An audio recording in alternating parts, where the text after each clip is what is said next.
En médecine, on a pendant longtemps été assez mal à l'aise avec ce qu'on appelle les troubles fonctionnels.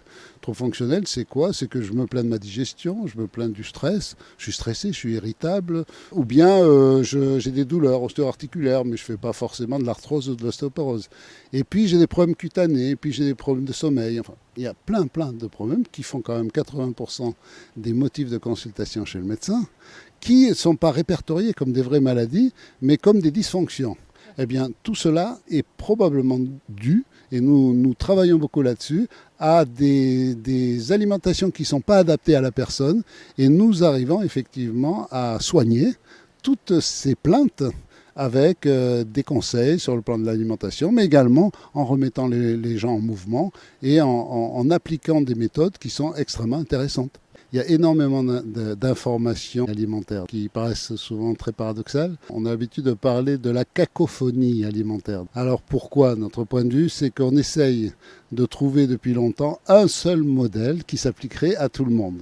Alors bien entendu, comme chacun d'entre nous, nous sommes uniques, on a bien entendu nos prédispositions génétiques et ces prédispositions nous amènent à, en fonction d'une alimentation plus ou moins favorable, à développer ou ne pas développer la maladie. Donc c'est de tout cela qu'il faut.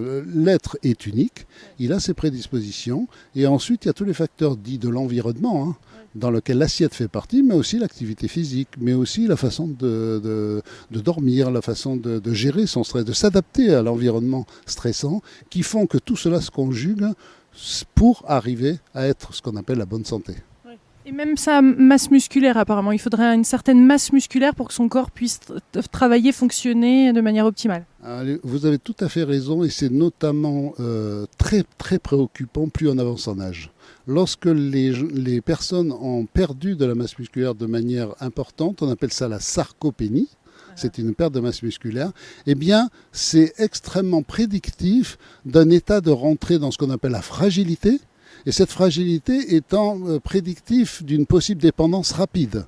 Donc, on s'occupe beaucoup de la masse maigre, et puis, à côté de ça, il y a une découverte fabuleuse qui a été faite sur ce qu'on appelle le microbiote intestinal ou la flore intestinale.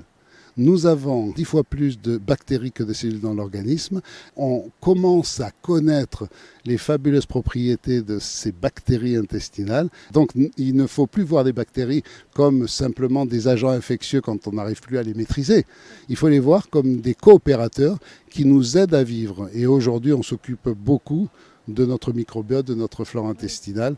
Et nous avons maintenant les possibilités d'intervenir de manière complémentaire à toutes les façons de soigner avec la modulation du microbiote qui nous permet d'enrichir nos ressources thérapeutiques et c'est vraiment un élément très important aujourd'hui en médecine. Ça fait partie essentiellement de la micronutrition où d'une part on s'occupe des familles de micronutriments et ensuite de nourrir ce microbiote. C'est vrai que la médecine a fait énormément de progrès en découvrant beaucoup de molécules qui permettent de soigner des symptômes très rapidement.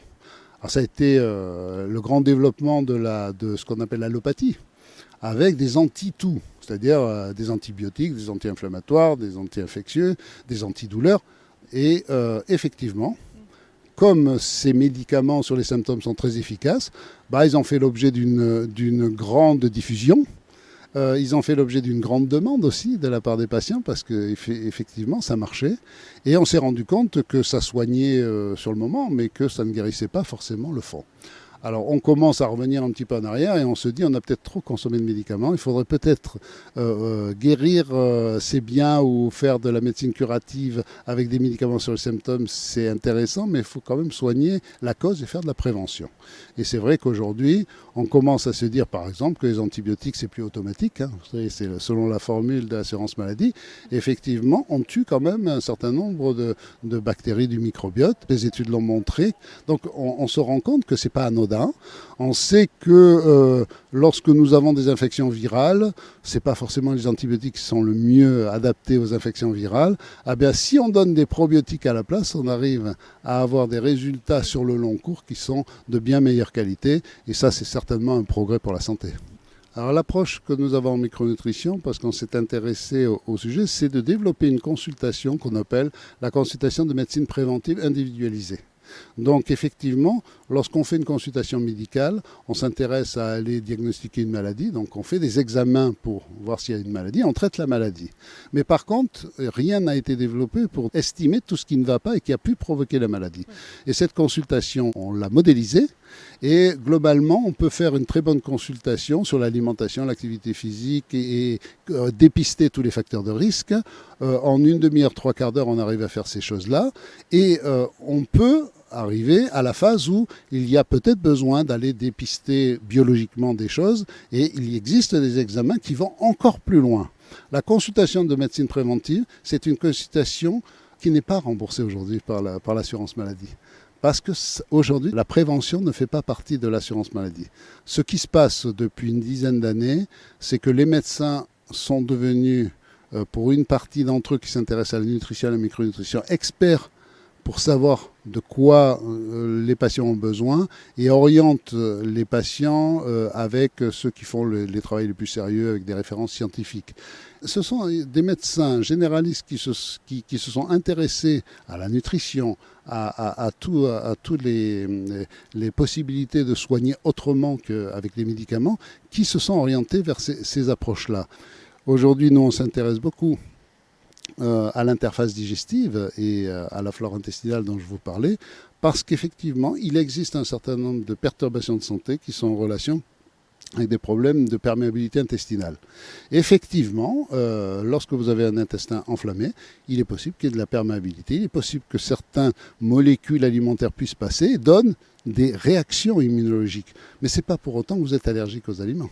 Ça veut dire qu'il y a de la perméabilité intestinale et tout le travail, ça va être de restaurer cette perméabilité. Donc il y a réellement des choses à faire, des choses à connaître, des choses à dépister qui, classiquement, ne se font pas encore en médecine classique.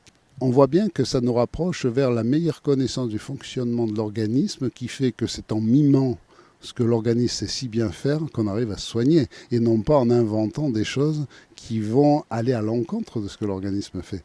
C'est ce que fait souvent la médecine. La médecine, elle dit « Ah, l'organisme fait ça, ben on va faire barrage. On va contre les fonctions de l'organisme. » Hyper arrogant.